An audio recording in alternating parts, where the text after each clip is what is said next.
Hello everyone, welcome back to Knowledge Center. We were studying class 11 statistics, second chapter collection of data. अपने last video में हमने discuss किया था कि what are the sources of data and how many types of data are there. In this video we are going to discuss methods of data collection, कि data को जो है कलेक्ट करने के कितने मेथड्स हो सकते हैं. All together there are 4 methods, that is direct personal investigation, indirect oral investigation, information from local sources or correspondence, and one more method is there, information through questionnaires and schedules. So in this video we'll be discussing the first 3 methods. First one is direct personal investigation. देखो, the name itself is suggesting direct personal investigation, यानी कि directly जाकर आप खुद जो है personally investigation करोगे. Means you yourself are the investigator and जो रेस्पोंडेंट है उसके पास आप खुद जाके पर्सनली सारा इन्वेस्टिगेशन कर रहे हो, पर्सनली जाकर सारा डेटा कलेक्ट कर रहे हो. That is known as direct personal investigation. Now सारे ही मेथड्स के बारे में हम पढ़ेंगे. First of all about the suitability, कि कौन से सिचुएशंस है, कौन से सर्कमस्टेंसेस हैं जिसमें कि वो मेथड जो है वो मोस्ट सूटेबल है, मोस्ट अप्रोप्रिएट है. उसके बाद हम पढ़ेंगे उसके merits and after that the demerits. So let's start with suitability of direct personal investigation. पहला पॉइंट आपको बताया गया है कि स्मॉल एरिया, यानी कि ये मेथड जो है वो सबसे अच्छा किन चीज़ों के लिए है जिसमें जो एरिया आपको कवर करना है वो छोटा है. आप खुद अगर इन्वेस्टिगेटर हो और आपको इन्वेस्टिगेशन करने जाना है टू द रेस्पोंडेंट्स, तो अगर छोटा एरिया होगा तो आप अच्छी तरीके से कलेक्शन कर पाओगे विद इन लेस टाइम. अगर बहुत बड़ा एरिया होगा तो आपको बहुत ज़्यादा टाइम लग जाएगा डेटा कलेक्शन में. Next is high accuracy required, यानी कि आप खुद पर्सनली जाके कर रहे हो डेटा कलेक्ट, तो ये आपको 100% श्योरिटी है कि आप खुद जा रहे हो तो आप एक्यूरेट इन्फॉर्मेशन ही निकालोगे. कोई और जाता आपकी जगह तो ये था कि भाई इन्फॉर्मेशन में फेरबदल भी हो सकता है, गलत इन्फॉर्मेशन लिख दे, गलती से कुछ और लिख दे. आप खुद जा रहे हो तो आप ये मतलब इंश्योर करोगे कि भाई 100% एक्यूरेट इन्फॉर्मेशन मैं नोट डाउन करूँ या कलेक्ट करूँ. आफ्टर दैट इन्फॉर्मेशन सीक्रेसी, हम खुद जा रहे हैं तो नेचुरली जो भी इन्फॉर्मेशन हम कलेक्ट करेंगे उसकी सीक्रेसी आराम से मेंटेन कर सकते हैं. जब तक हम नहीं चाहेंगे हम किसी से इन्फॉर्मेशन रिवील नहीं करेंगे तो सीक्रेसी जो है वो आसानी से बनी रहेगी. नेक्स्ट है डायरेक्ट कॉन्टैक्ट विद इन्फॉर्मेंट्स. भाई हम इन्वेस्टिगेटर है और जो इन्फॉर्मेंट है यानी कि जो रिस्पोंडेंट है जिससे हम इन्फॉर्मेशन निकाल रहे हैं, हमारे और उसके बीच में जो है पूरा डायरेक्ट कॉन्टैक्ट. बीच में कोई मिडिल मैन नहीं है जो इन्फॉर्मेशन को फेरबदल कर दे या गलत कम्युनिकेशन कर दे. डायरेक्टली जो है इन्वेस्टिगेटर रेस्पोंडेंट से या इन्फॉर्मेंट से कॉन्टैक्ट में है. Now the merits of this method.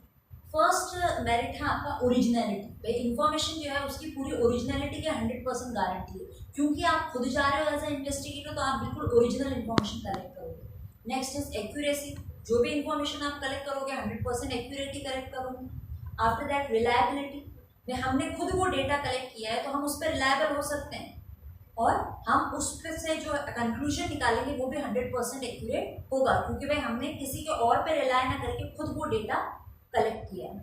After that related information, भाई मेन जो हमें इन्फॉर्मेशन निकालनी थी रेस्पोंडेंट से या इन्फॉर्मेंट से, उसके अलावा हो सकता है और भी कुछ एक्स्ट्रा जानकारी हमें मिल जाए. जैसे कि we can take one example. मान लीजिए मैं क्लास टीचर हूँ, क्लास 12th कॉमर्स, और मेरी क्लास में 9 बच्चे, तो मुझे सबका रिकॉर्ड चाहिए, स्टूडेंट का name, father's name, mother's name, contact number, address. तो मैं 1 बाय 1 जो है खुद एज अ इन्वेस्टिगेटर मैं अपने रेस्पोंडेंट से, अपने बच्चों से जाकर पूछ रही हूँ कि tell me your full detail. तो हो सकता है बातों ही बातों में किसी बच्चे से भाई उसके मैं पूछ लूँ कि भाई फादर क्या करते हैं, तो वो बताया भाई फादर तो मेरे बिजनेस में है, तो भाई फैमिली बिजनेस के बारे में मुझे एक्स्ट्रा नॉलेज मिल गया. मदर क्या किस प्रोफेशन में है वो मुझे एक्स्ट्रा नॉलेज मिल गया. तो कहने का मतलब है कि मेरा मोटिव सिर्फ एक लिमिटेड इन्फॉर्मेशन तक था, लेकिन जो है एक्स्ट्रा रिलेटेड इन्फॉर्मेशन भी मुझे पता चल गई बिकॉज मेरे और रेस्पोंडेंट के बीच में जो है डायरेक्ट कॉन्टैक्ट है. आफ्टर दैट यूनिफॉर्मिटी, भाई आप खुद डेटा कलेक्ट कर रहे हो तो एक टाइप का डेटा आप एक साथ कलेक्ट करोगे. After that the next one, फिर नेक्स्ट वन. जैसे मान लीजिए मैं अपनी क्लास के बच्चों के हाइट, वेट और ब्लड ग्रुप जो है वो नोट डाउन कर रही हूँ, तो हाइट मैंने सबकी एक जगह लिख ली, वेट मैंने सबका एक जगह लिख लिया, ब्लड ग्रुप मैंने अलग से एक जगह नोट डाउन कर लिया. तो यूनिफॉर्मिटी है जो डेटा की वो मैं मेंटेन करके चल रही हूँ, ताकि अगर मुझे फ्यूचर में कभी कंपैरिजन करना रहे तो वो मैं आसानी से कर सकूँ. And next point is elastic. Elastic से मतलब है कि आप डेटा भाई आप खुद कलेक्ट कर रहे हो, फिर उसका यूज़ भी आप करोगे तो आप अपने हिसाब से मॉडिफिकेशन कर सकते हो. भाई मुझे डेटा को किस तरह प्रेजेंट करना है या किस तरह ऑर्गेनाइज करना है, किस पॉइंट को मुझे किस तरह यूज करना है, आप अपने तरीके से उसे यूज कर सकते हो, मॉडिफिकेशन कर सकते हो, क्योंकि कलेक्शन का काम भी आप ही कर रहे हो और यूज का काम भी आप खुद ही करोगे। नाउ डीमेरिट्स, पहला जो इसका डीमेरिट है that is difficult to cover a wide area. Personally अगर मैं इन्वेस्टिगेटर हूँ, बहुत बड़ा लार्ज एरिया मुझे दे दिया सर्वे के लिए, इन्वेस्टिगेशन के लिए, तो मेरे लिए बहुत डिफिकल्टी हो जाएगी कि बहुत बड़े एरिया को कवर करना कम टाइम में, बहुत ज़्यादा टाइम कंज्यूमिंग हो जाएगा, बहुत ज़्यादा टायरिंग हो जाएगा वो काम। तो वहाँ पर जहाँ पर वाइड एरिया है वहाँ पर ये मेथड काम नहीं करेगा।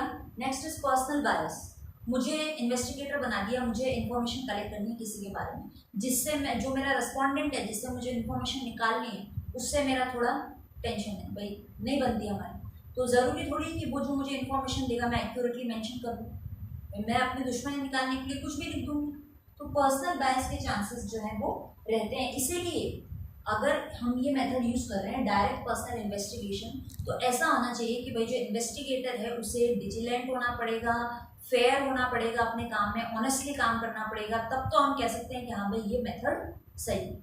अगर इन्वेस्टिगेटर सही नहीं है, ऑनेस्टली अपना वर्क नहीं कर रहा है, तो फिर हम कह सकते हैं कि हाँ भाई बायसनेस हो सकती है। नेक्स्ट, कॉस्टली, आप पर्सनली जा रहे हो तो टाइम, एफर्ट्स, मनी सब कुछ आपको पर्सनली लग रहा है, इसलिए ये मेथड जो है वो कॉस्टली हो जाता है। लिमिटेड कवरेज, छोटा सा एरिया कवर कर सकते हो आप, तो आपका जो coverage area that is limited, बहुत लार्ज एरिया आप इसमें कवर नहीं कर पाओगे। Next method is indirect oral investigation, यानी कि आप इनडायरेक्टली, आप डायरेक्ट खुद ना जाकर इनडायरेक्टली किसी और आदमी से पूछ लो।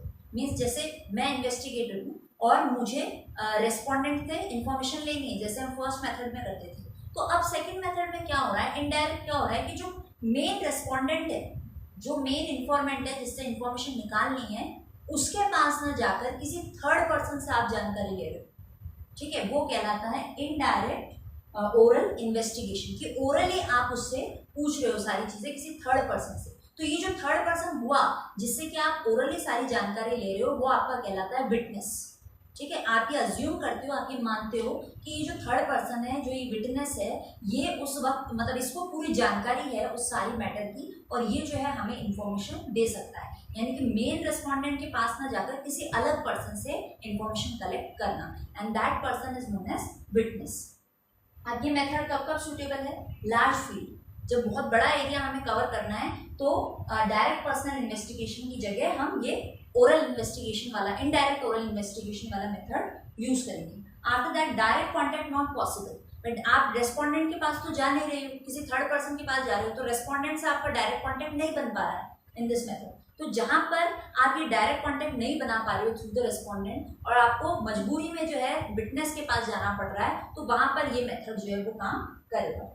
आफ्टर दैट इग्नोरेंस और इलिटरेसी ऑफ द इन्फॉर्मेंट्स, मान लो मुझे बहुत एक टेक्निकल या बहुत कॉम्प्लेक्स इंफॉर्मेशन चाहिए अपने रिस्पोंडेंट से, अब वो इग्नोर कर रहा है मुझे, या इलिटरेट है, वो कंप्लीट इन्फॉर्मेशन नहीं दे पा रहा है, वो समझ ही नहीं पा रहा है मैं क्या उससे इन्फॉर्मेशन चाहती हूँ। अब ऐसे समय में क्या होता है, विटनेस बहुत यूजफुल होते हैं, जब वो इलिटरेट है, वो नहीं समझ पा रहा है, वो नहीं बता पा रहा है, तो विटनेस बता देगा मुझे, ठीक है। तो ऐसी सिचुएशंस में जो है indirect oral investigation is a suitable method. Now let's talk about the merits. Wide coverage, ज्यादा एरिया जो है वो कवर होता है through this method. Less expensive, आप खुद से जो है नहीं जा रहे हो इन्वेस्टिगेशन करने, डायरेक्ट रेस्पोंडेंट के पास नहीं जा रहे हो, तो as compare to the first method this one is a cheaper method. Now expert opinion, भाई जो आपका विटनेस है, नेचुरली आप उसको एज अ विटनेस चूज कर रहे हो, तो वो हो सकता है आप जो इन्फॉर्मेशन निकालना चाह रहे हो वो बताने में एक्सपर्ट हो, तो विटनेस आप ऐसे बंदे को चूज करोगे जो कि जो इन्फॉर्मेशन आप चाहते हो उसको बताने में एक्सपर्ट हो, ताकि उसकी इन्फॉर्मेशन का आपको मैक्सिमम बेनिफिट हो सके। आफ्टर दैट फ्री फ्रॉम बायस, भाई जो आपका विटनेस है वो तो थर्ड पार्टी है, उसका कोई लेना देना ही नहीं है इन्वेस्टिगेशन से या इंक्वायरी से, तो नेचुरली आपको ये है कि भाई वो बिल्कुल एक्यूरेट जानकारी देगा, और हमारे भी उससे कोई दुश्मनी नहीं है, कोई लेना देना नहीं, तो हम भी अपनी तरफ से पूरी ऑनेस्टी से काम करेंगे। नाउ सिंपल मेथड, भाई सिंपल सा मेथड है कि भाई आप रेस्पोंडेंट के पास ना जाके विटनेस से सारी इन्फॉर्मेशन ले रहे हो, तो सिंपली सारा काम जो है वो हो जाता है। Now next let's talk about the demerits. Less accurate, direct respondent के पास हम जाएंगे तो ये है कि यहाँ पे वो 100% एक्यूरेट बोले। अब ये विटनेस जो है ये अपनी तरफ से क्या एडिशन कर रहा है, क्या डिडक्शंस कर रहा है, इसकी इंफॉर्मेशन 100% एक्यूरेट है, ऑथेंटिक है, इसके बारे में आप नहीं कह सकते। बायस्ड, मान लो उसने अपनी तरफ से कुछ अपनी पर्सनल ग्रजेस निकालने के लिए कुछ भी मैनिपुलेट करके आपको इंफॉर्मेशन बता दिया। आफ्टर दैट डाउटफुल कंक्लूजन्स, जब उसकी जानकारी पे, उसकी इंफॉर्मेशन पे हमें फुल ट्रस्ट ही नहीं है, फुल फेथ ही नहीं है, तो हम कैसे कह सकते हैं कि जो कंक्लूजन्स हमने फाइनली ड्रॉ किए हैं वो 100% एक्यूरेट है? We can't say that. Now the third method is information from local sources और करस्पॉन्डेंस। इसमें क्या होता है कि इन्वेस्टिगेटर जो है वो लोकल पर्सन को अपॉइंट करते हैं। भाई हम खुद नहीं जा रहे एज अ इन्वेस्टिगेटर, जैसे फर्स्ट मेथड में होता है, ना ही हम किसी थर्ड पर्सन, किसी विटनेस से जो है इंफॉर्मेशन कलेक्ट करेंगे। हम क्या कर रहे हैं, एक अलग ही पर्सन को, एक अलग ही करस्पॉन्डेंट को हम अपॉइंट कर रहे हैं कि भाई तुझे मेरी जगह जाना है और ये इन्फॉर्मेशन जो है वो कलेक्ट करके लाना है। और डिफरेंट प्लेसेस पर, अलग अलग प्लेसेस पर जो है हम कई सारे करस्पॉन्डेंट्स जो है रूट वाइज छोड़ देते हैं कि भाई सब जाओ और मेरे लिए ये इन्फॉर्मेशन जो है वो कलेक्ट करके लाओ, थ्रू योर ओन मीन्स, अपने तरीके से आप जो है, मुझे बस इन्फॉर्मेशन चाहिए। आफ्टर दैट कहाँ पर ये मेथड सूटेबल है? For regular information. अगर आपको रेगुलरली इन्फॉर्मेशन चाहिए, कंटिन्यूसली इन्फॉर्मेशन चाहिए, तब ये मेथड जो है वो बेस्ट है। Second thing, large area cover करता है ये method. After that high accuracy not required. 100% ये मेथड कहाँ सूटेबल है? जहाँ पर 100% एक्यूरेसी नहीं चाहिए हमें। थोड़ा बहुत अगर फेरबदल भी हो जाएगा इन्फॉर्मेशन में तो भी कोई दिक्कत वाली बात नहीं है, ऐसी जगह पर जो है ये इन्फॉर्मेशन सूटेबल है। आफ्टर दैट मेरिट्स, इकोनॉमिकल है, चीप पड़ता है, सस्ता पड़ता है। After that wide coverage, through very little efforts आप जो है आसानी से कम टाइम में बहुत बड़ा एरिया कवर कर पा रहे हो। आफ्टर दैट कंटिन्यूटी, कंटिन्यूसली जो है इंफॉर्मेशन का फ्लो बना हुआ है। Now let's talk about the demerits. Loss of originality. भाई हमने किसी थर्ड पर्सन को, बहुत सारे करस्पॉन्डेंट्स को अपॉइंट कर दिया कि भाई जाओ आप हमारे लिए जो है इंफॉर्मेशन लेके आओ। अब हमें क्या पता कि वो ओरिजिनल इंफॉर्मेशन लेके आ रहा है कि नहीं आ रहा है, जो मेन रेस्पोंडेंट थे उन तक ये लोग पहुंचे भी या नहीं पहुंचे, ये सब चीज़ें जो है हम 100% श्योरिटी के साथ नहीं कह सकते। लैक ऑफ यूनिफॉर्मिटी, 5 करस्पॉन्डेंट्स मैंने छोड़ दिए, अब पांचों का डेटा कलेक्ट करने का तरीका अलग अलग, डेटा प्रेजेंट करने का फॉर्मेट सबका अलग अलग, तो यूनिफॉर्मिटी नहीं रही। एक बंदा रहता है तो वो एक टाइप का डेटा कलेक्ट करता है, दूसरे टाइप का डेटा अलग से कलेक्ट करेगा, लेकिन जब अलग अलग लोग हैं, अलग अलग माइंड्स हैं, अपने अलग अलग मेथड्स हैं। After that personal bias, correspondent जो है वो भी डेटा को बायस कर सकता है, तो हम कह सकते हैं कि ये मेथड 100% एक्यूरेट नहीं है। Now less accurate and delay in collection. पहली बात तो जो इन्फॉर्मेशन आ रही है थ्रू द करस्पॉन्डेंट वो 100% ओरिजिनल है, 100% करेक्ट है, ये आप श्योरिटी के साथ नहीं कह सकते। और दूसरा, आपने करस्पॉन्डेंट को बोल दिया कि भाई जाओ इन्फॉर्मेशन लेके आओ, अब हो सकता है वो डिले कर दे, कई दिनों तक आए ही ना, आपका जो कंक्लूजन ड्रॉ करने का टाइम है वो भी डिले हो रहा है क्योंकि इन्फॉर्मेशन हमारे पास नहीं आ रही है। तो ये सारे जो है ड्रॉबैक्स हैं in this method. So all these were the 3 methods of data collection. In the next video we'll discuss about the last method, that is investigation through questionnaire and scheduling.